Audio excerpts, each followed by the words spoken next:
Hi, my name is Megan, and this is a Naughty Mess Knitting Podcast.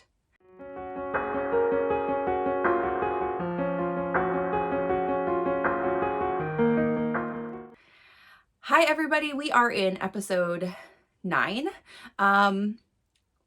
which is so fun. It's been a little over 2 months. It feels like I've been doing this for a lot longer than that, but also like I can't believe it's 2 months.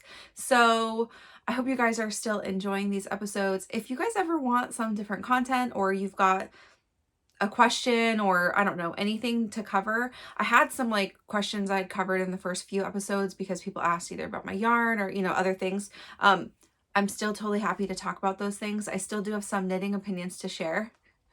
Some that I feel like are a little bit of a can of worms, which I will open soon. This week though, we've got normal things to talk about. So we have what I'm wearing, which is new to you guys, a lot of whips, no finished objects this week because there are so many whips, a new Yarny related activity, a couple of acquisitions, and our giveaway winner. So thank you everyone who made your very fun and awesome comments on last week's episode. Everybody who commented was entered. I took out some of our European or outside of the States people who still, you check out their comments. I mean, they still gave local to them yarn dyers. And I did a little spin. So I'm going to announce that person before acquisitions, but after whips, because I can. And then also obviously what I'm reading. So let's get started. What am I wearing? So this is The Arbor by Molly Conrad, who is White Owl Crochet Co. on Instagram. I just did that book seat test for her, and that has not released yet. So I will wear that around the time that it releases as my wear. This one though was a test last fall, and it is a raglan. It's a top-down raglan all over a lace pattern. It's the same lace pattern all over. It does have short row shaping in the back. It's got like a bishop style sleeve. So just like what I'm making for the Whitmore. There's so many projects right now, guys. It's the same thing. I think you kind of like, I made this a year ago. I don't exactly remember how everything worked, and I didn't revisit the pattern really, but I'm pretty sure because of the lace charts and everything, you just like make a sleeve, the whole sleeve. And then towards the end, you do like 1 or 2 rows of decreases, and then you make like a fitted cuff. I love the fit of that. Like, it's so fun. It's so like billowy. I will stand up in a second. This is a size 5, which is, I don't know the measurements. Hold on one second. I'll look in Ravelry. Size 5 is a 49-inch bust. I don't think either I was not quite on gauge, or this is a little bit bigger than that. I don't have my measurements in here, but I obviously did measurements for the test. The size up from that is a 52. I don't think it was that. The needle size I used is, for the body, 4.5 millimeters and 3.5 for the ribbing. And I used Borrego Vintage, which is a worsted weight yarn, and it is 52% acrylic, 40% wool, 8% nylon, which is a really interesting construction. I mean, it's very warm obviously with all these holes, it's got a lot of breathing room. And I found in lace, this kind of like 8-ply worsted was like a little bit splitty. Like, I think that's also the needle choice you make. Anyway, I got this yarn like super cheap for 8 skeins, which is how much I needed. I actually think, reading the sizes just now, this is not actually size inclusive. It's very close. But there are kind of like, you need a lot of ease. That's like how the pattern's written, and I don't think it goes up that high in sizing. I think all of the rest of Molly's patterns are, so that's sort of interesting, and I didn't realize that. Not something I was as keyed into when I was first making sweaters, which was the last 2 years. But I think that honestly, I think I'm like, I must be pretty overgauged. Like this definitely looks like more like 54 inches. And I think it would be pretty easy to sub and make for yourself, but you know, to each their own. So this, it's so cute. It's got that fun lace texture. It's sort of like leaves or something. Also, I definitely have washed this once or twice, but I do feel like this yarn, the drape is good, but it doesn't like, it's not as much of a spread. And I didn't really ever, I kind of like washed this one because I already knew it was drapey and just put it on a drying mat. I didn't stretch or do anything like that. I probably could and it would be fine. I almost want to make this again, but like, we'll see. In a different yarn, but like there's just like kind of a short hem. Yeah. Anyway, I thought I would really struggle. Like this was my first lace work pattern, like maybe at all ever. And I decided, yes, let's just do it in the whole sweater. Doing lace work in the short rows, because it is still lace in the short rows. Like the whole back is lace work.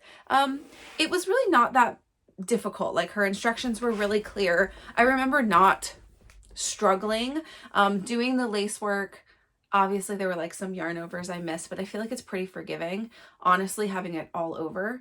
And yeah, I love the fit of this sweater. I love the yarn is okay, but I love like the feel. I love the look. I love the color. So I'm a fan. Anyway, something for my closet. And what do we have to tell? We have to talk about all of my whips now. So let me load that page. Okay, let's start with the things with deadlines.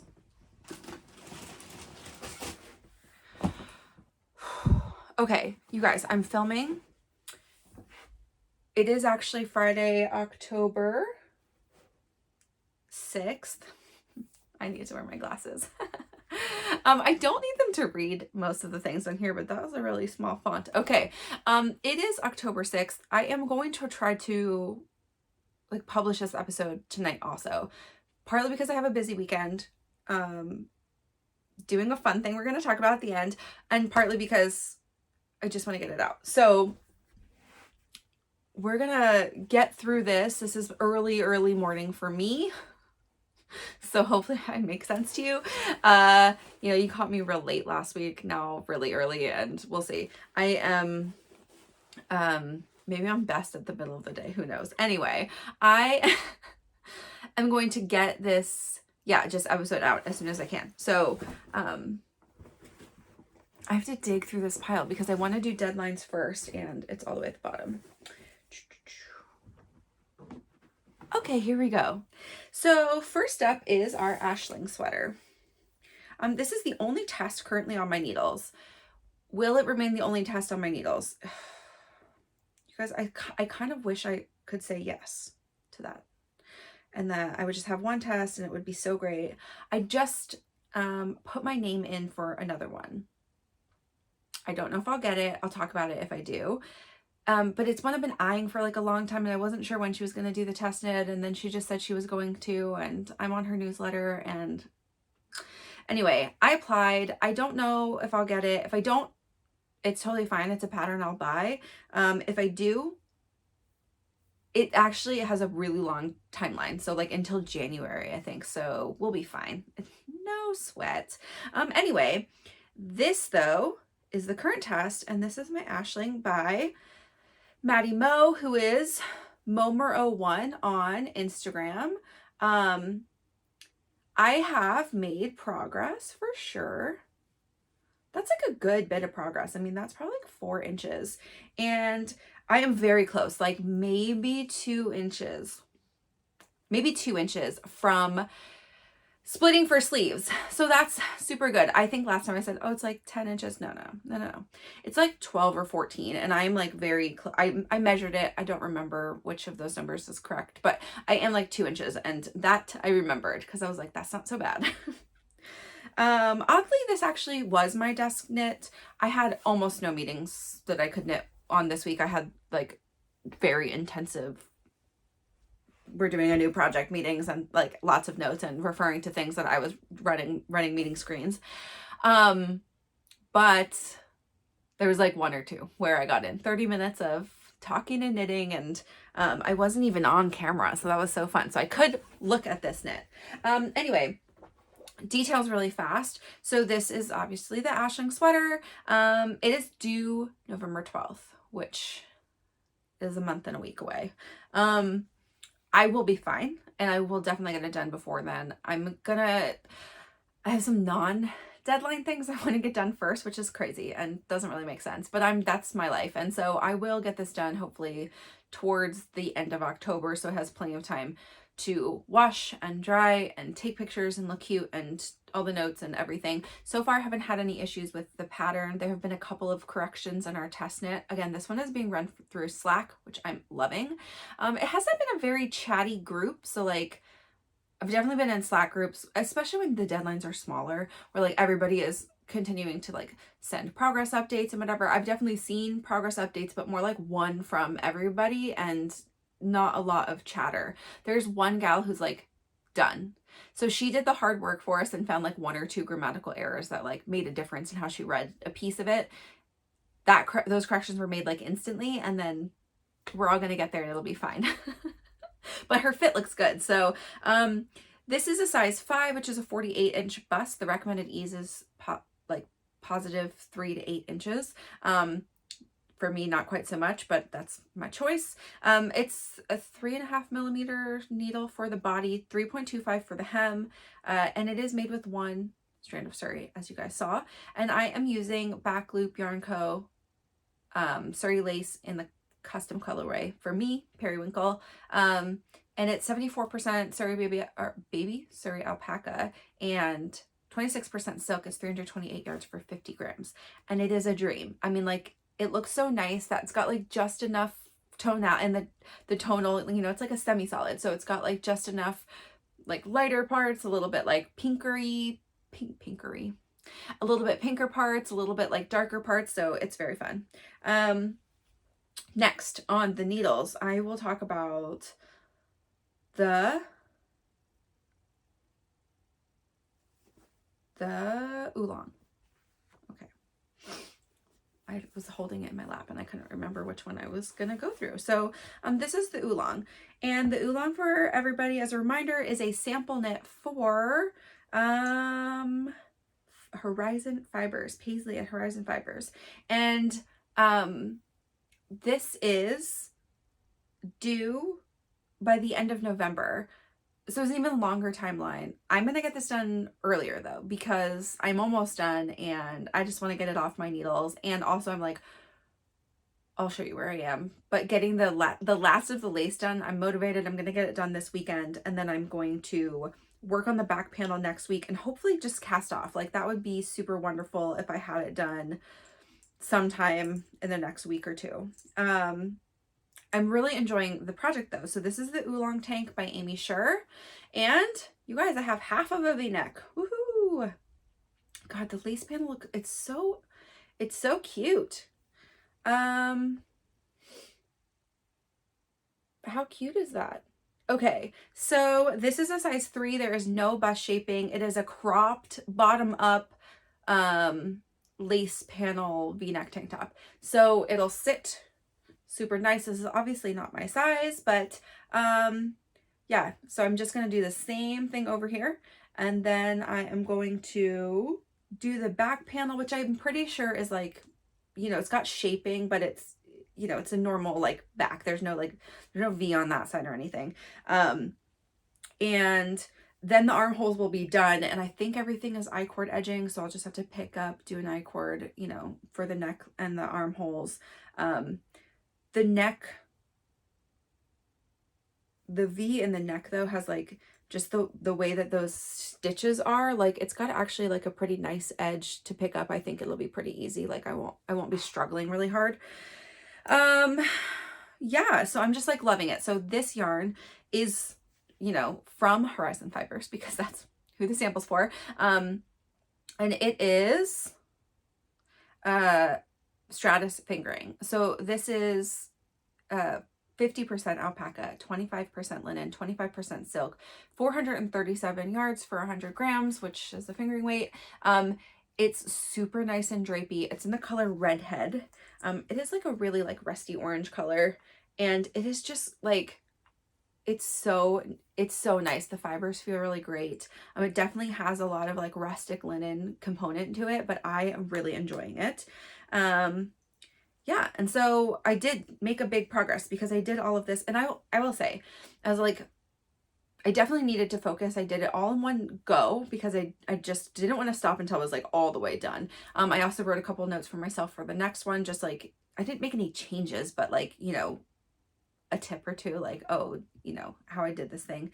The decreasing, so you actually decrease, you know, on this side of the lace, and then you are also decreasing on your armpit side, a couple of them. So like doing two separate cadences of decreases by the armpit hole, not super difficult.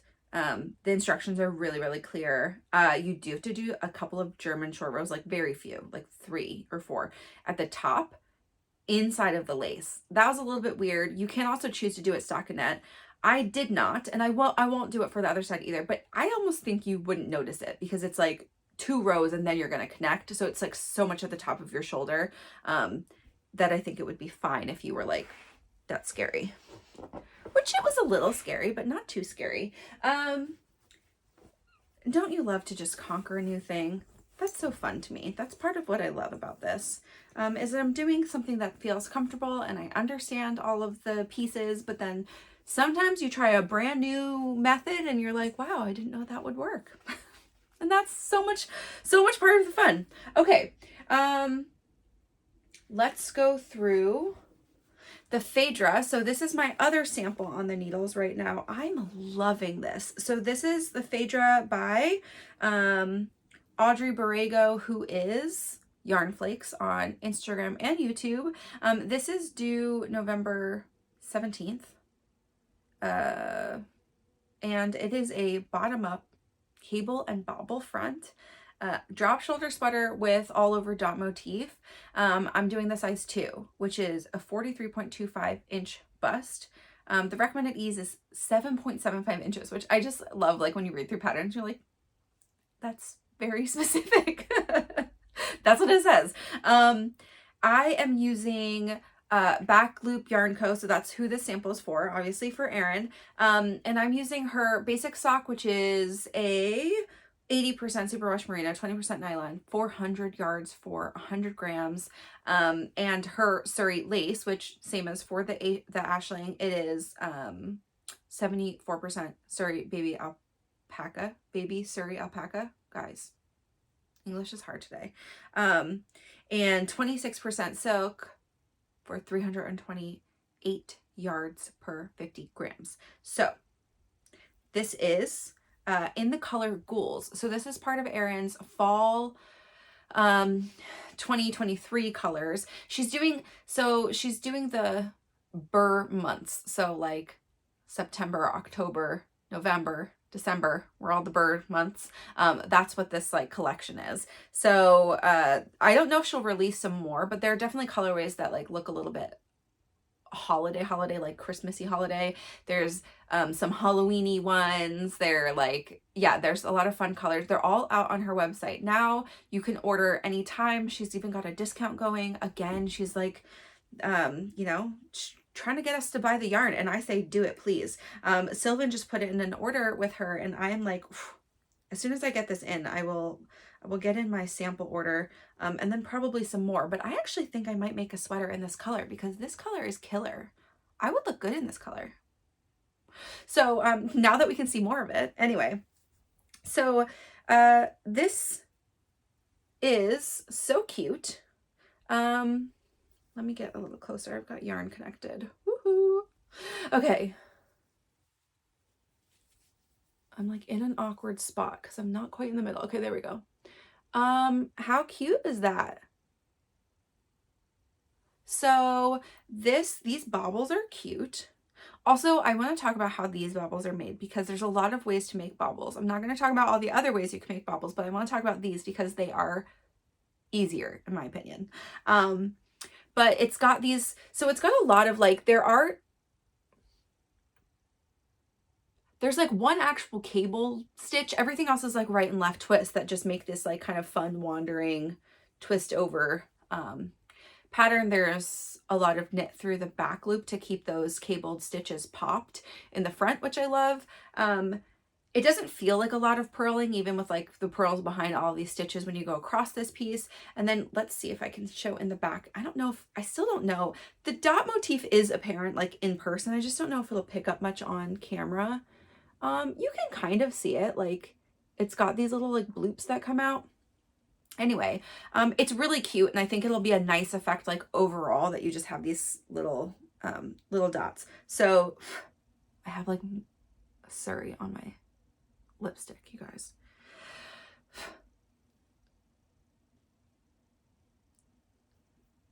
That's gonna drive me nuts if I didn't get it. Hopefully it did. Okay, so yeah, oh, it's also, I think I said this, like it's a split hem. It's not a super dramatic difference. I think it's like a half an inch difference. Anyway, I'm really enjoying this. I'm almost done the very first, oh, I'm dropping stitches. I'm almost done the first chart repeat. Like I just have a couple of rows, I think, and then I will just keep repeating. There's no shaping, no bust shaping in this one. Though I think it'd be easy to incorporate because the front panel is like, on this size, it's straight, it's oversized, but even still, I think if you wanted a tighter fit or if you wanted some bust shaping just because you're really busty and you don't want it to be so baggy at the bottom, there's lots of reasons, right? If you wanted to do that, I really think you could mess in the dot motif a little bit and you wouldn't notice it very much. You could even take out like a full, because the repeat's 6 stitches. So if you took out a full one over a couple of rows before the dots start again, you wouldn't even notice. If you were like starting smaller and growing, it's a little bit harder, I think, probably to do bottom up with bust shaping if you're still wanting it oversized a little. Like you're just gonna have to know your measurements a little bit, like what is your tolerance for larger than your hips or your waist, and then how tight do you want it to be at your bust. But I think this one, even with the lace front, or lace, I keep saying that, even the cable front, you could totally just magic the sides a little bit to get a good fit. I really enjoy it though. I might make this pattern for myself eventually. I probably won't make it like right after because I think I'll be sick of the baubles. But I do like this color and I already know what I'm going to make in this color. In this combo, actually, I'm going to do this exact combo. Okay, but let's talk about the baubles. So these baubles are fun. They're not quite as poppy-outy baubles as like some other baubles that you can create, but I think the effect is really nice and they're still very apparent. So the way that you make these is it's exactly like you make a puff stitch crocheting. So any of my crocheters out there, you're gonna know what I'm talking about. So you enter stitch and you pull through like you're knitting, and then you yarn over, and then you put your needle back through the same stitch. Don't do anything, like keep those yarns on. So you have 2, then you yarn over. You do that a few times until you have the right number of stitches and yarn overs on your needle. You do 1 more yarn over and then you just bloop all of them off. And then you knit with the stitch that's just underneath to kind of fold the bauble in half. So it works just like a puff stitch in crochet. And I was like, oh, this is pretty easy. You don't have to like go back and forth. You're not making a bunch of knit stitches. It's just yarn overs. It does make them like pretty condensed also. That's how they're made. I've seen them other places, but like a lot of times I think people tend to do like the knit back, you like knit 2 stitches back and forth, those are hard for continental knitters because it's not as easy for us to knit backwards without having to turn your work, and turning your work in the middle of a sweater like 8 times to make a bauble is very annoying. So, let's talk about what doesn't have a timeline except self-imposed. And I still have those. This is my Whitmore. And by my Whitmore, I mean Sarah's Whitmore. And so this is a gift for my my best friend, which she's, her birthday come and gone. She's cool with it. She just wants this whenever. I can't wait to get it to her though, because I'm really loving how it's coming out. It is not a surprise. She picked the pattern. I have shown her pictures. She is loving the progress. She is not a knitter at all. She does not watch this podcast. She does not care about yarn. But she likes pretty things, and she is very complimentary and appreciative. She is a knit-worthy friend. So I have made progress. So I am fully done 2 sleeves. They are really cute. They came out so cute. I think she'll really like that fit. And then I'm obsessed with this yoke. It's so cute. I have made progress on the body. Where's my little thing here? So I probably put in about 3 inches this week. I'm about 8 inches in. I think I do like 11 before I bind off. So I'm hoping to finish it this weekend. I know that's sort of a tall order because obviously I have 18 sweaters on my needle. I have like 18 sweaters on my needle, so we'll see. But I do think like when you're in the home stretch, sometimes you just push through it, which is also why I like to do sleeves first, because then I just have this one thing to do, and I feel like I can really see the end of the tunnel. Let's talk about my friendship pullover. Oh, guys, a lot of progress here too. I was talking to the knit girls about this last night, and yeah, like not being a monogamous knitter sometimes feels, I'm sure there are others of you who watch. Otherwise, I think this would stress you out a lot. If you were just a monogamous knitter watching me knit 7 sweaters at once, I mean, that would make me stressed. But sometimes I wish I had like just one project to focus on. But then last night, sometimes you're just not at a good spot to like take a project to go, or to knit with your friends, or to knit while you're watching certain shows. That's part of why I have a lot of projects, because I really truly rotate them through depending on circumstances. So like right now in my Oolong, like I need a night to focus on that, where I'm not really like listening to something that's taking a lot of focus, where I'm not watching a show that like I need to really pay attention to. We've been watching Veep. We've been rewatching. So it's my first watch through. Mike's rewatching, but that is a good one because it's like nothing's happening that's like so serious that I need to be really paying attention. But like last night I got to this part in the friendship pullover, and I couldn't do it during knit night because I'm combining. So that's why I'm not combined yet. But I will do that probably tonight. I will combine because I would really like to get this done this week also. I have big ambitions, everybody. But I have for you. Oh, there it is. I have 2 completed sleeves. Aren't they so cute? I like my markers. I did do 18 decreases, and it's very unnecessary to do the way that I've done them, and you can move them from one to the other, and I know some people like to do that, but like I have a ton of these like colored markers, and it's how my brain works. So they're in like sets of a number of decrease, like the number of rows between decreases, so I knew how many to go on the next one without having to think about it, because I did change it just a tiny bit. So Sylvan had already finished hers and said, "Ooh, these sleeves might be a little bit short on you." I also think it's interesting the sleeve length doesn't change a ton per, I think it doesn't change a ton per size, right? Like number of inches. I tend to add length during my sleeves. So I don't want to have, these are bracelet length sleeves, so they are supposed to kind of end like here, but like obviously without all this poof, so they're a little bit tighter fitting, and I just don't want them to be like here, like some awkward middle length. I'm okay if they're a little bit longer and have them pushed up. So I decided to just put in an extra 8 or 9 rows. I actually ended up with, it's not even 8 or 9 rows. It's inchwise. I think I did like almost 2 inches more. So maybe it was a little more than 8 or 9 rows. I just, yeah, so doing that math, I added some of those extra stitches or extra rows during the increases, so they were a little bit less frequent in the very beginning, and then at per pattern at the top. And then I added, you were supposed to add some at the top just with no increases, but I added a little bit more.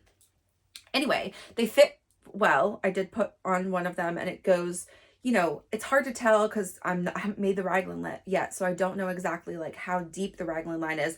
But if I put my arm down, it's about where I feel comfortable my armpit being. So even if the sweater is a little bit looser, it'll be fine. It's not going to get much tighter.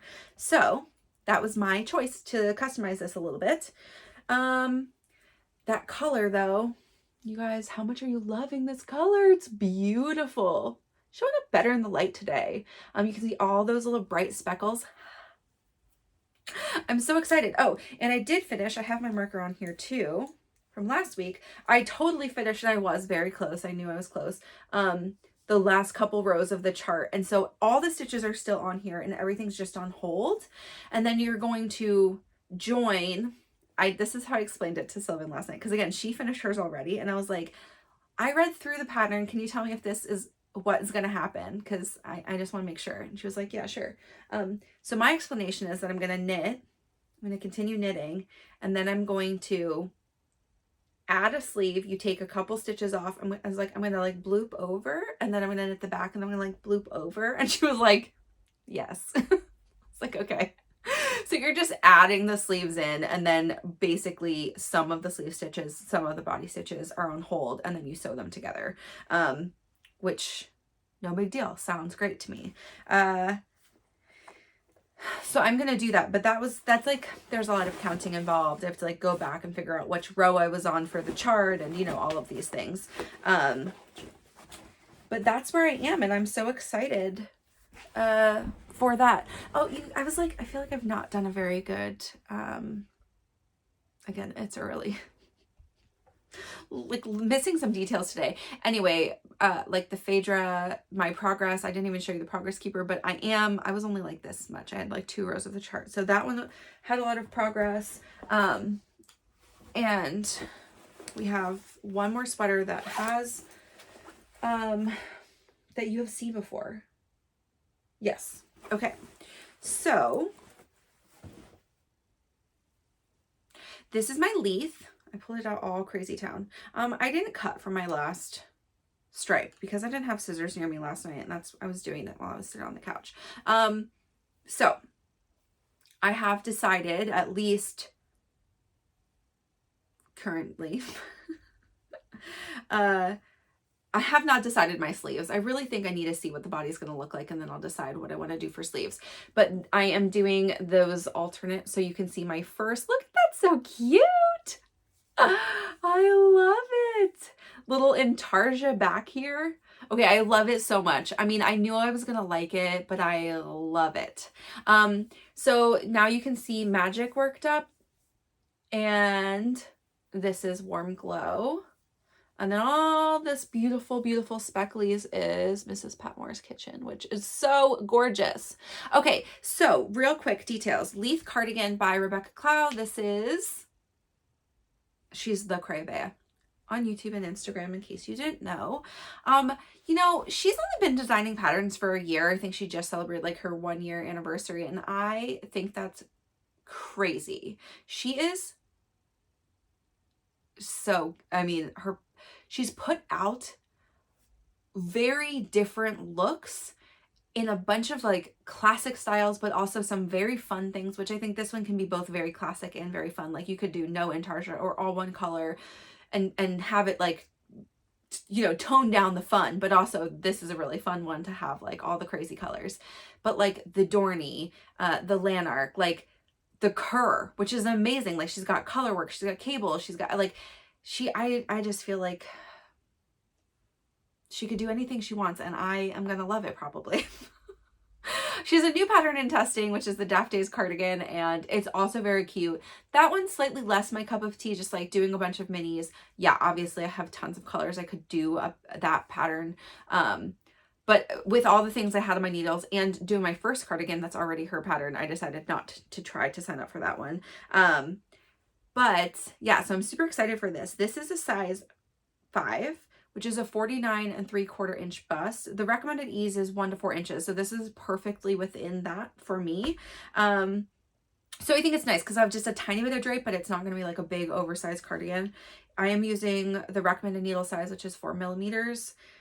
For the body, it was 375 for the ribbing, which is also why I think the ribbing, like I'm not a particularly tight ribber, partly because of the way that I rib, but I think it looks kind of loose, but I also think it'll be nice drape. Like it won't pull totally like open when I block.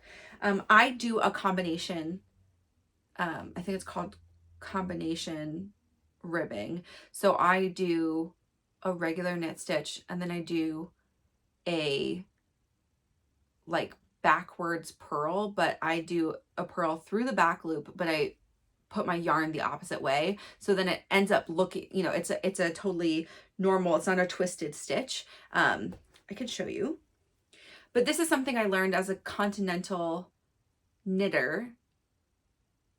Doing ribbing was really, really annoying to me for a long time. And then I actually think it was the Kinetic Knitter. She's a dyer based out of the Midwest.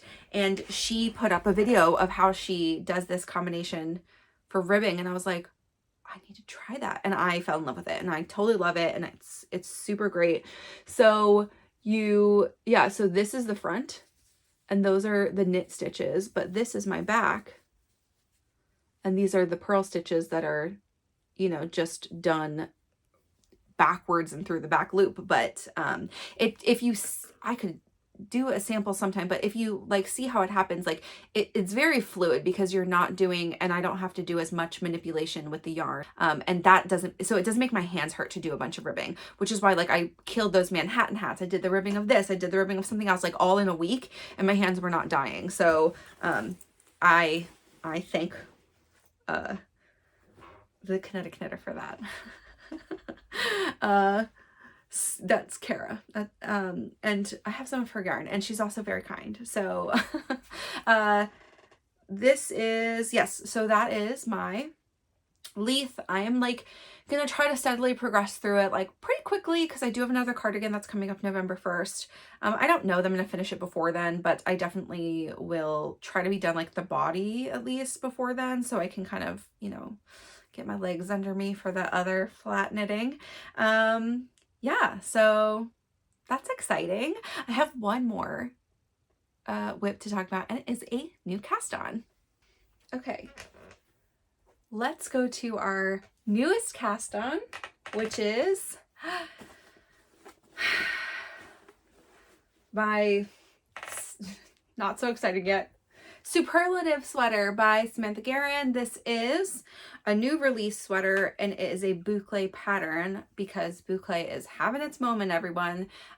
This is the front, which like, can you even tell? This is the front and this is the back. I think you can a little bit because pearl stitches still look a little more bumpy on the back. Anyway, I am making this with Pacific Knit West. We are doing a boucle knit. Funnily enough, I think there are 4 of us making something in boucle. Plus Emily, who is on her world travels, is also making a boucle pattern with Maya, who is What Maya Made, and she's also a local knitter. And they are doing boucle cumulus blouses, and that's their like match. They love to do matching knits also. And maybe, you know, anyway, we are not matching them, but we are also all matching. So we are all doing boucle. And every one of us, that's funny. Emily, me, Sylvan, Katie, and Ariel are all using Explore Knits and Fibers boucle. That wasn't like intentional. It's just like everybody is doing a solid color, and it's like what we all had. So Ariel, Sylvan, and Katie are all making theirs in oxide. which is a beautiful, like, the Boucle is like a much pinker, kind of like rusty pink color. I am using To the Stars Who Listen. Emily did hers in Pollen. All good colors. Such good colors. Okay. So, I'm doing the Superlative sweater. This one, again, new release. I'm doing the size 5. Who would have guessed that, right? It is a 48-inch bust. The recommended ease is 4 to 8 inches. This is a little bit smaller, but I think, like, I'm trying to hit gauge, but it's just so hard to tell with Boucle. I figured I'd give myself, like, I'm not going to be tighter. That's for sure. So if it's a little bit boxier, that's okay. I would still rather have that than like a 54-inch in Boucle. I feel like would just be, ugh. Also, I only have 4 skeins of this, so I need to make it work. And the 4 skeins should be enough for as the pattern's written. Sorry, that was a text message. And then the Boucle is, again, To the Stars Who Listen, which is from the Akatar collaboration she did with Red Door Fiber Studios. And so, and I just like, this is the best color. It's so good. It is 100% superwash merino, and it's 240 yards for 100 grams. So it's like very, very much a DK weight Boucle. It's very soft. It definitely doesn't feel quite as soft as the oxide, and I wonder if this just because of the color saturation, like, I think it'll soften up more. Like, the oxide's just a tiny bit softer. I don't know. It still feels so nice. And then, because I told you guys this last week, it was coming. This is technically an acquisition. And this is from my Yarny godmother, Sylvan. And she had this extra skein of To the Stars Who Listen on Rockies DK. So this is the same, it's 100% superwash merino, but it is 274 yards for 100 grams. But this is the weight that's recommended to use for cuffs and sleeves. I won't use the whole skein anyway. I'll make something fun with the extras though, because I love this color. So that is my last new cast on. So that is the back panel. It's a drop shoulder, like very relaxed fit, sort of like sweatshirt feel kind of sweater. The sample has like stripes. I'm doing an all one color, you know, both things. And I am, there's no shoulder shaping, neck shaping. I don't know. I think I'd prefer it, but also it made it go really quick to start because you just cast on and make a square. I'm almost done the back panel. Once I do that, you have to pick up along the front, which I'm like dreading because I already know I should have put markers or something when I was casting on because it's so hard to read Boucle. But I'll do some like hold it up to the window, pinch things over and see if I can find the right-ish number of stitches, just at least so they look even. But it's not a ton of shaping. Like it does give you a kind of deeper neckline. And then I get to like do a little bit more front and then join. So I am hoping to get that to a point where I can knit on it next weekend. And just be knitting on that for a lot of the weekend because we are doing our Pacific Knit West knit retreat. Just 5 of us we're going up to Bellingham and we are going to try some spinning wheels live. So I want to talk about spinning wheels in a second, but we're going to also do some yarn shops, and we're staying at a like really cute Airbnb on the water, and we're going to just like have a great ladies knitting weekend to be away and knit the whole weekend long without any other responsibilities. And that sounds like an amazing, amazing time. This is going to be my very first time sleeping away from the baby. So if she's almost a year, it's about time for me to do it. She's fine. She's such a good kid at night. Like Mike he did a bachelor party for a good friend over the summer. So he did a weekend away. So it's mommy's time for a weekend away. I'm excited. I'm a little nervous. I'll be close by, have cars. I'll be able to get home if I really need to. But my mom is here. Mike is here. He's a totally awesome dad and he's going to be totally fine. My mom is even going to have her for part of Saturday because Mike got invited many, many months ago and did not put it in the calendar.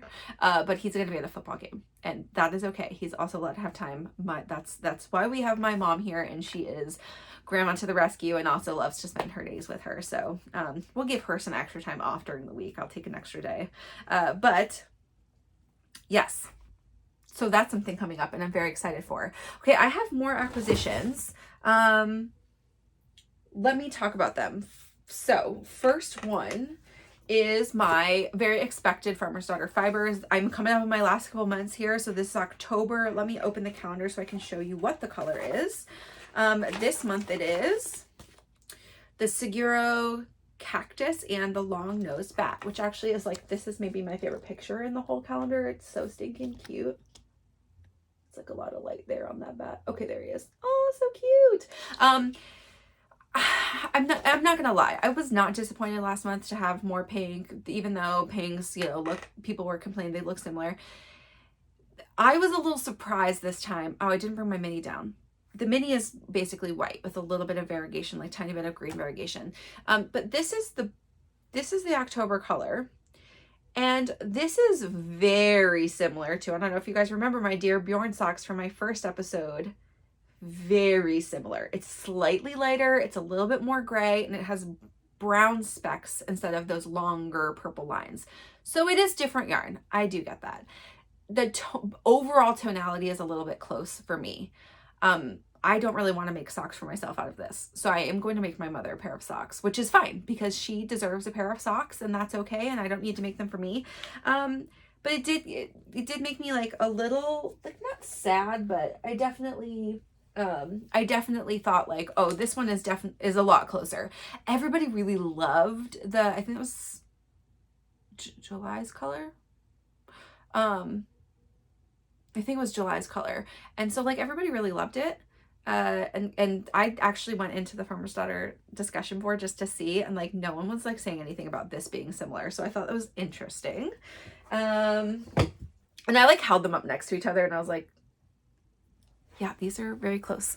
Okay, but this one is Pintler sock, and it is 75% superwash merino, 25% nylon, 463 yards for 100 grams. And this color is the long nosed bat color instead of this one being the flower color. This is the pollinator, which is interesting because there's only been like one green yarn. It was like really bright green. And so I thought it was an interesting choice that they didn't do I mean, I guess the wildflower part is really just white on those, but they didn't do like a dark green color with some white speckles or something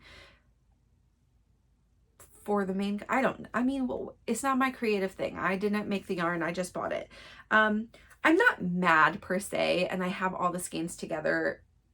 I'm going to make something out of like either all the skeins or all the minis or a combo of the things for a scrappy project towards the end of the year, which I might ask you guys for some suggestions. Actually, I'm gonna ask you that right now.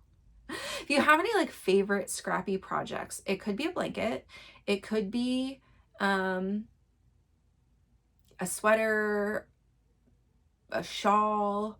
I'm not really opposed to anything. I do have quite a lot of yarn. I'm gonna have 12 minis, and then I have at least 30 grams, if not like almost 50 grams of 12 of these colors too. I'm obviously don't need to use all the yarn for this, but that gives me 24 colors to play with, at least. And well, total, but like more than 24 minis of yarn. And so one of the things I was thinking about maybe doing, which I think I would really like, is I love that Laura Penrose put out the Sweet Shop blanket, and it's like those half white, which doesn't have to be white, but I do like the idea of half white and then half like colored blocks, and they're just like little garter blocks, but like you actually don't build them as individual blocks, you build them in the pattern, which I love. I think you do short rows and other things to make the shape. I'm contemplating that being what I do to use up a lot of this yarn at once. But I do have maybe a couple of minis that are really light. That's okay. I think I'd be fine with it. Anyway, so that is my Farmer's Daughter fibers. So I have a couple other acquisitions. One day I'll stop buying yarn, but it's not going to be next weekend because we're going to go yarn shopping. Well, okay. I'll tell you the story of why I have some of this yarn. This is new from Sylvan for a project. But at the same time, Sylvan was doing some destashing and I got first dibs. Because she's my yarny godmother, and also because it's like a lot, we don't have to do shipping on all those things. Anyway, so I think someone might have even listed this a few months ago on the D-Stash Discord, but I didn't grab them and I sort of regretted it. And then I wasn't sure if they were gone. Anyway, she sent me a picture and I said, yes, I would like to have these. This is ZZ Textiles. And the color is called Wyoming. It is mohair. It's 72% kid mohair, 28% silk, 459 yards for 50 grams. So this is a true, you know, like very lace weight, very beautiful. Her cute little logo. That color though, it's almost washing it out on screen just a little bit, but it is very tealy green. That down here you can really see like more of the green bits. Green, and it's got these like purple gray bits, a little bit of like almost brown, and I love it. This one I don't have a project for. There's a couple things I'm debating on. Let's just say that. I have some ideas, but I don't know what it'll become. But I really love it, and I'm glad to add some variegated floof to my hoard of yarn. And then I also got a t-shirt quantity. I mean, honestly, this could be like a 3/4 length sweater too. But it's a t-shirt quantity of fingering weight yarn for me, for us. I think I want to do a spring knit with this because it's a good color for the spring. So this is Grenouille. Three Sisters is the colorway, and it is a superwash merino, 85% superwash merino, 15% nylon. It's the 4-ply sock. It's 100 grams and 437 yards. So it's this beautiful like an icy gray blue, and it's got like warm flecks in it though, like oranges. There's almost like a dark blue, and like the orange in the dark concentrated splotches like looks almost like brown or like almost red. So anyway, it's beautiful. And the speckles are present, but they're not overwhelming. So even having like the warm speckles in this cool color, I sort of really love that effect. I have some ideas for this. I have to look back at the yardage to make sure it will work for me. But this is like, feels very squishy. It feels so nice. Yeah, I'm a big fan. I only have one other skein of Grenouille, and I really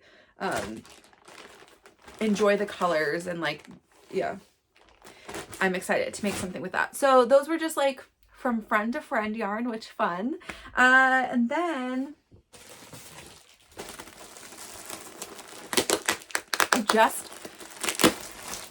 I wasn't going to talk about this this week because I didn't think it would be here until later this afternoon, but you guys, FedEx came in hot and they dropped it off, like they interrupted me, and I decided to open now. So I needed to get some yarn for a dear friend from Pearl Soho. So I decided to just put in a little order for myself. I have never ordered from Pearl Soho. I've thought about it for many years. I'm like really sad. Last time I was in New York City, I didn't go there. Like, we weren't really nearby. I should have asked everybody to just like make a stop for me, but I did not, and I regretted it. And so I bought some yarn. Okay, go sue me. But I am making, I got two colors. Good Wool, this was called, yeah, Good Wool was on sale last week. And so, or earlier this week. So I got a couple of skeins. I picked this color because I would like to make a sweater out of this, and I am really in love. I don't have that much purple in my closet. I have some sweatshirts that are purple. So sometimes I think, like, because I wear those sweatshirts a lot because they're UW sweatshirts and just like for various sporting things, and also because they're nice sweatshirts, I wear them and then I think like, oh, I don't want to knit with purple. But I lied, because I really want to knit with this color. I love it. I think it's a good color for me. It's really pretty. It's a little bit lighter. I do have a project plan for this, which I'll put the picture of the pattern here, and I can't remember which one I wrote down in my phone, but I'm filming on my phone, so I can't tell you right now. But I did put a project down for this, and so I will make a sweater with that. And then we just talked about Emily and Maya, but they just spun. If you have not seen, I mean, I think that maybe she talks about it in her last podcast too. But Emily's been spinning her yarn for a cinnabar shawl, and her and Maya's also been spinning her yarn, but they're making a what do we call this, a spin to shawl or whatever. They're spinning their yarn, then knitting their shawls. The cinnabar shawl by Andrew Mowry, and Ariel is has just spun her contrast color. That's not going to be me, not this time around. But I wanted to join because I feel like the itch to make something brioche, and I don't really want a brioche sweater right now. So I don't want to make one of those. I have so many sweater plans that it can't be shoved into the mix. So I thought I would do a shawl, and I would just join them because this looks like a very fun shawl. It's half brioche, like half garter stitch, so you get to see the yarn present totally different ways. I have a couple of these spin cycle dyed in the wool skeins that I didn't have a specific project for. Yes, I could wear this color. It would also look nice in a color work thing. There's just nothing that was like really calling my name in this combo for me. But this totally is as a cinnabar shawl. I don't have any shawls this color. I don't really have that many shawls to begin with. I have like more cowls and scarves, which I do wear, but I'm sort of like, now that it's getting colder and I remember how cold it was at my desk, I'm like really looking forward to having like an extra something with my hand knit sweaters wrapped around me down here in my cold cave. So this is what I'm going to make. It's my commitment. It's out there now in the world, and that is what I'm going to do. So fun. And like I said, we are going on our Pacific Knit West fun weekend away. And yes, we are going to knit, but I got us something fun to do, and I'm going to spoil it, and they're going to watch this, and yeah. But I also, because this was like really on sale, and it's their it's called like the Nature's Palette. Yeah, Nature's Palette is like the blanket, so they have a ton of free. If you don't know who Pearl Soho is, like, please go look at their website. So they do have all their own yarns. They do sell a couple other brands of yarns too, mostly I think are like collabs with Dyers, or yeah, anyway. They also have a ton of free patterns, and while I will say I haven't made any like garment patterns for them, which I think are not usually the free ones, but they've got a lot of like homewares, baby blankets, full-size blankets, hats, scarves, mittens, dish towels, like those kinds of patterns are free. They've got some very good, like their classic rib beanie is super popular that I have I've made before. Their stitch block cowl is by far my favorite like infinity scarf I've ever made, and I would totally make another one. They have, yeah, anyway, I've made a bunch of their baby blankets just because they're super simple, and like obviously they're written in there for their yarns, but you can sub whatever you want and get approximate gauge. It's a baby blanket, doesn't matter. But this is like a beautiful color palette, and also it's a puzzle. It's a jigsaw puzzle of yarn for our yarn weekend. Sounds like a fun time. So I got this for us. Whether or not we actually do it, who knows, but just another activity if we want to like do something else, which I can't really imagine we would, but you never know. I know Katie likes to puzzle. I love puzzles, and so like I feel like it's the location. It's like being at the beach is like equals puzzle in my mind. Okay, so those are my acquisitions. Yes. Now, let's go to our winner. So thank you everybody so much for putting in your comments on the last video with your favorite small dyers and or smaller designers. We got a bunch of really good people posted on there, and I put everybody's name in our little Google sheet and did some, I put it into one of those spinny things. So I didn't do the little screen recording, but I did get a winner. So this person handle is, and I'll pop it up here too, is Yolanda Stanfield 3243. So Yolanda, please reach out to me. I'm gonna put your name also in like the below box, and then we can figure out what yarn weight and colors you'd like from my beautiful stash behind me. thank you really for everybody for participating. I am going to put, like I said before, all of the designers. I went through and liked started following all of them so I can see what people are putting out in the world. I knew a lot of them actually. That's so fun, but there was plenty of new ones to me. And then I will put a post and I'm going to just tag all of them or do half and half or something like that. So it's not like too overwhelming. Just so like the Instagram people who don't watch the YouTube podcast can also benefit from your great comments. And then I'll do a separate one for designers because there were only a handful of them. And yeah, some really good, beautiful designs. Somebody gave me one that's like all baby patterns too, which is so cute. They're so cute. I was looking through and I was like, ooh, I might have to make some of these because they're so fun. Okay. What do we have to talk about next? Okay, so let's first talk about the fun. I'll do books first because it's really short. I didn't finish any books this week. I've been getting through things. I had a really busy week. I actually went to my first NHL game. It was just a preseason game for the Kraken, but I had a friend invite me last minute and it was so fun. I'm glad I went. I did not take any knitting. Yes, I think you could take it in. I didn't have any projects that were like towards the beginning. I had one sleeve I could have taken with me, but they were on my Chow-Goos and just in case they were going to get like angry about metal tips, I was like, you are not going to throw these in the trash. And I didn't drive down there, so I couldn't go take it back to a car. So I said, you know what? I'm just going to be here enjoying this game and my friend. And also I really love hockey. So it was very fun. Then yeah, we've just had a busy week. So I was trying to finish The Great Hunt and then I got really distracted and with all of those library books that I got, and I started one of them actually. I was trying not to do a bunch of things. So I'm still reading okay. So I'm still reading on my Kindle The Things We Left Behind. I think this is also the third Lucy Score book in this Knockemout series. I think this is kind of gonna be a sort of a longer read for me too. I am also started on my Kindle partly because I've been flipping between two books and not reading very long at night. So I'm gonna maybe just need to read a little bit this weekend.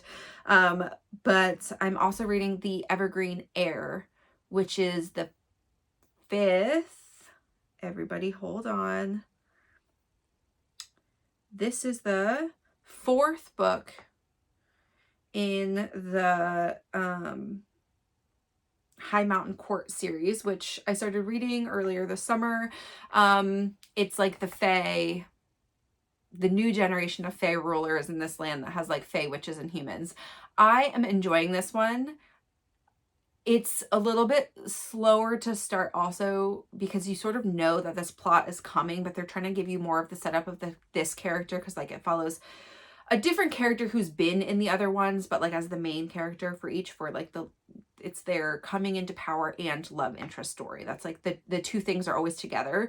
And it's good. I mean, I'm very interested. This one is interesting because this main character's name is Nilo and they are non-binary, which is great, but it's also been really interesting talking about like the fluidity because they definitely like acknowledge that and they talk about it as like a pretty common thing for their court, but what that means for like their life. But they're also like a super introvert, and so it's more just like trying to avoid all the limelight for the court that is like supposed to be the most partiers, and this person is not a partier.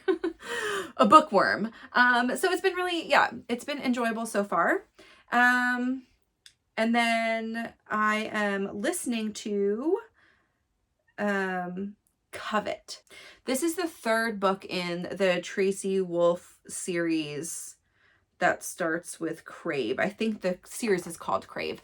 And I am like 90% done, so I should be done with it like tonight or tomorrow, but it is the like magical school in Alaska with all the mystical creatures, and then like the main girl becomes something she didn't know she was, and there's like all this kind of like lots of angsty love triangle business. I'm like loving it actually. I was a little distracted the first book. I told you guys, like, this author wrote, like, use the term like AF, like hot AF, and I was like, oh god. I think it was a first book syndrome a little bit, because the language has gotten a lot better, the editing has gotten better too. There's a little bit like over explanation of internal turmoil that happens, which, like, we get it, but you'll get like snippets of those thoughts, and then it's like one time always the character has this long internal monologue about why they don't want to do something, and they like put those other snippets together, and I'm like, yeah, I know, I'm with you. But for the most part is good. There's a lot of interesting things happening, so it's not like very static. Like, the story is definitely moving along. There's like greater than them kind of plot happening out in the world, and I'm enjoying it. I'm also, and then I'm listening to The Great Hunt, and I'm very close to also finishing that one, but I took a break. Bran and the crew, I just needed a break from them. There are so many books in this series, so it's a marathon, not a sprint. Yeah, okay. So those are books. Now let us talk about spinning. I'm gonna show a little clip from last weekend. Also, it didn't, like, obviously you guys needed to build these, but it just, like, didn't occur to me yes, that you would have to build them. Yes. And okay, so I said this like last episode, I think, that Ariel and Katie and I were going to a spinning class at La Mercerie. It's La Mercerie's first spinning class, and it is run by Maya. So I just talked about Maya doing her spin to shawl. She's a real life spinner and knitter, and she lives here in the Pacific Northwest and works part-time, just Saturdays, I think, at La Mercerie. This was her first class to teach, and it was great. It was a really great experience. And I mean, I'll show you this. You saw me spinning on the wheel just now, but like, I made a yarn. This is only half my yarn. Bloop. But it looks like yarn. I mean, it's definitely not very consistent. I've got lots of like itty bitty, very skinny pieces, and I've got some big old loose pieces, and that is quite all right. It is my first spin. I had never drafted before. I didn't know anything about it. Ariel's obviously looks like yarn. Katie's also looks super consistent, and mine does not. But neither did their first yarns, and I'm okay with it. It's really fine. It's all part of the learning experience. I also didn't need to like use this yarn for anything, right? Like, I just wanted to touch the fiber, try it out, see if it was something that I'd consider for the future for another additional yarn hobby, fiber hobby. Guys, I'm really thinking about it. I haven't decided. Okay, let me tell you a little bit more about the class. So we went over to Bainbridge Island for the day. We left pretty early in the morning. We are gonna do it again tomorrow. We went and had some breakfast. Also, just the way that ferries work here, like, we decided to, instead of driving around, which honestly would have taken longer, and then we would have had less time to just chill, but we could have left later. But we decided to just drive the ferry.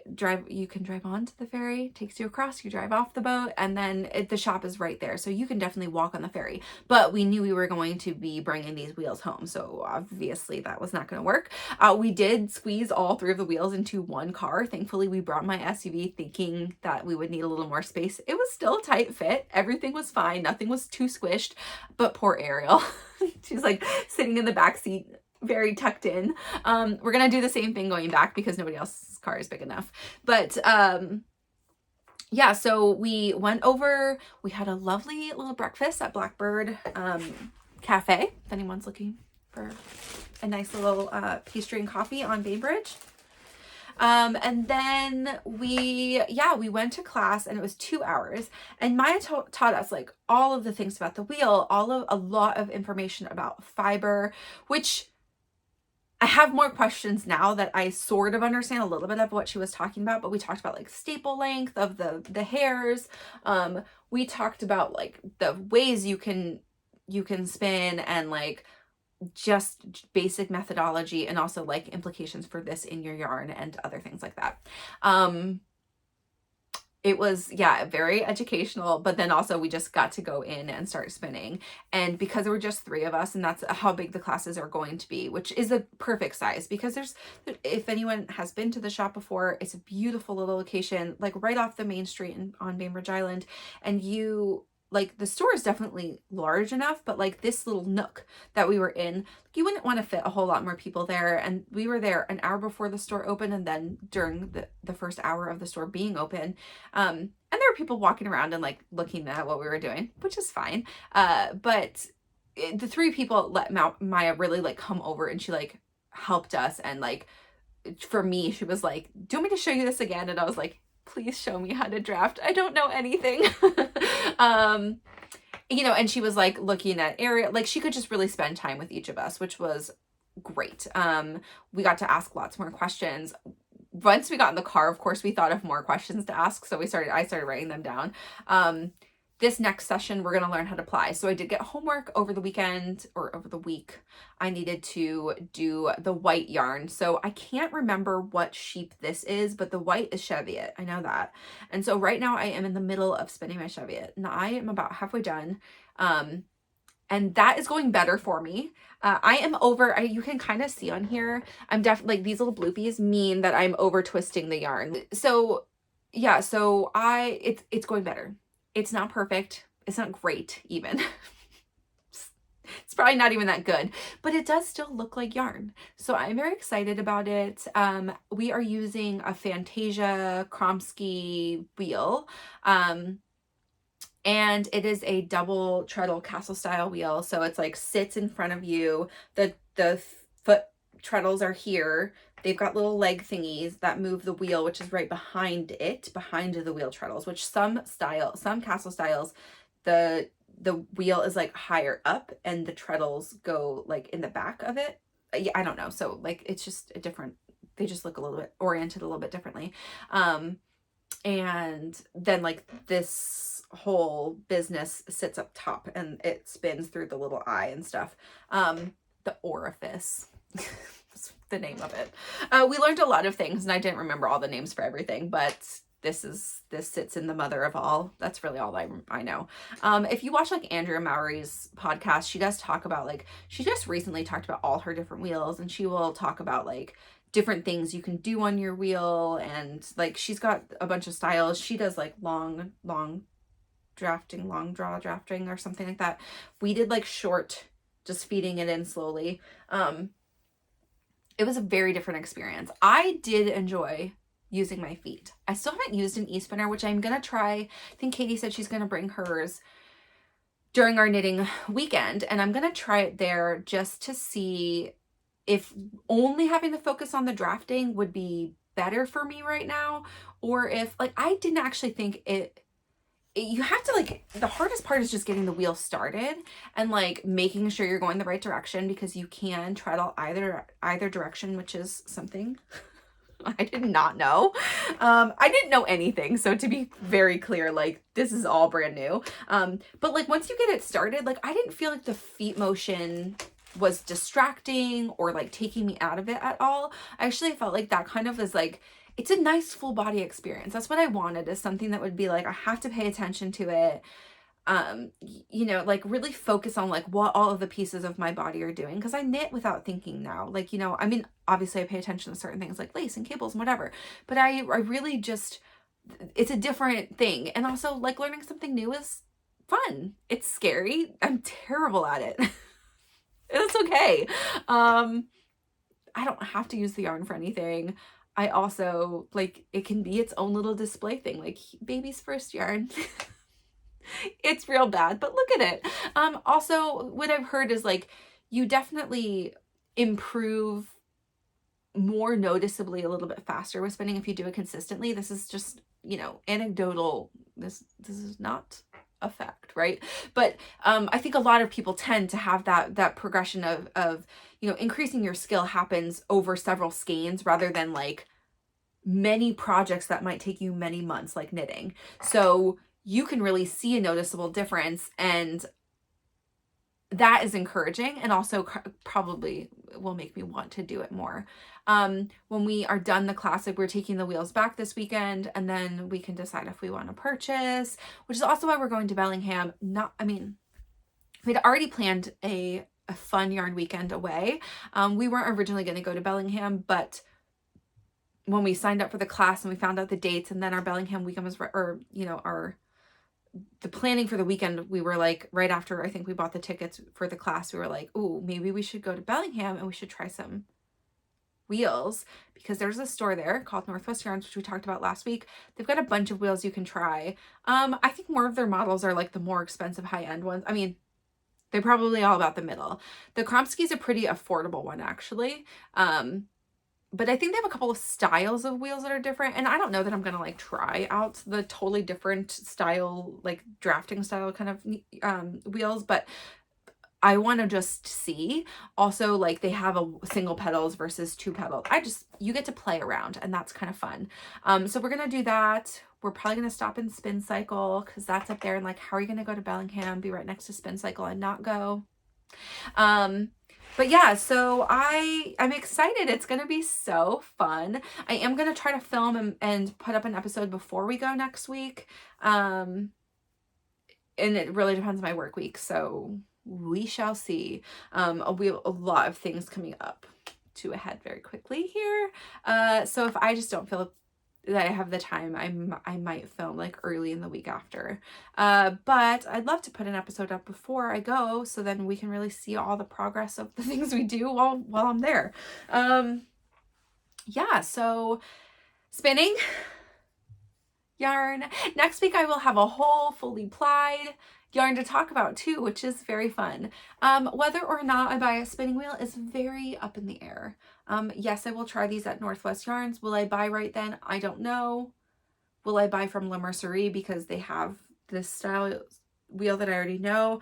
Also to be determined. I think that I would want to at least go to Northwest Yarns first, try out these other styles, think about it, and then decide what I want to do. My uncle is also a very fancy woodworker, and I sent him a picture the other day, and I was like, do you think you could make something like this? Like, you'd have to look up specs and other things, but like, how hard would it be? And he was like, that's pretty great craftsmanship. I don't know if you want me making something that has so many spinning parts.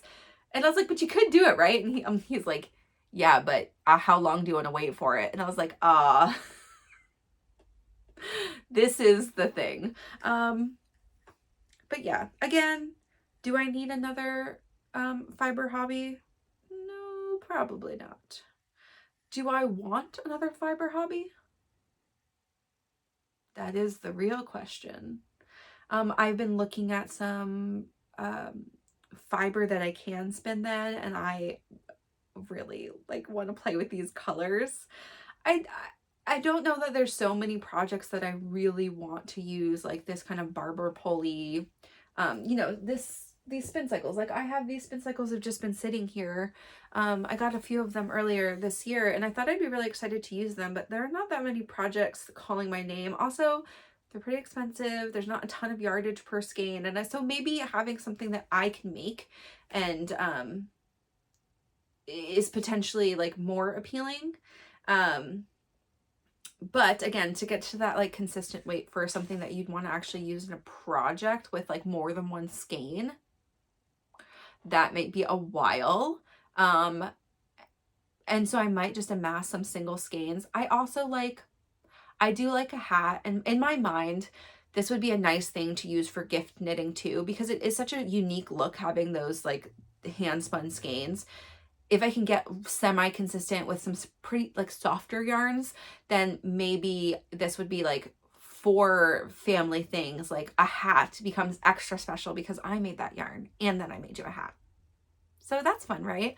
Without having to like go right into sweaters for people who have so many hats from me now. I'm like, it's okay, but this hat is different. This hat is special. We'll see. We'll see how I feel about it. To be determined still. I do really enjoy doing it. It's just like, what do I need the output for? I don't know. What am I going to do with it?